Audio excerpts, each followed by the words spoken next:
चलिए दोस्तों, power star Pawan Singh की भी शिव तांडव सॉन्ग आने वाला है। इस वीडियो में शुरू से लेकर अंत तक बना रहिए। हमेशा ऐसा वीडियो न्यू इन्फॉर्मेशन जितना जल्दी लाने को मैं प्रयास करता हूँ।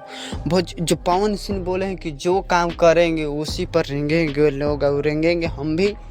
पवन सिंह जो भी काम करते हैं, पहला काम करते हैं, ऐसे तो पहला काम नहीं करते हैं, लेकिन भोजपुरी में बहुत सारा काम हो चुका रहता है तबे पवन सिंह लाते हैं। लेकिन भोजपुरी में पहला बार लाते हैं, लेकिन सब लोग बोलते हैं कि भोजपुरी के पहला number 1 power star Pawan Singh ji किए हैं, उसी पर सब रेंगेंगे। तो ऐसा बात नहीं है, लेकिन उस बात छोड़िए। पावर स्टार पवन सिंह के एक शिव तांडव सॉन्ग आने वाला है भोजपुरी में। अब भोजपुरी में शिव तांडव पावर स्टार पवन सिंह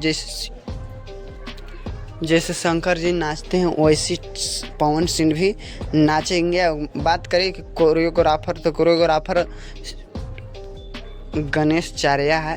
और पवन सिंह के गाना फिलहाल आने वाला है, लेकिन अभी रिलीज डेट नहीं दिया गया है। कब तक आएगा, जब तक आएगा मैं आप लोगों तक बताने का मैं प्रयास करूँगा। पूरा वीडियो देखने के लिए धन्यवाद।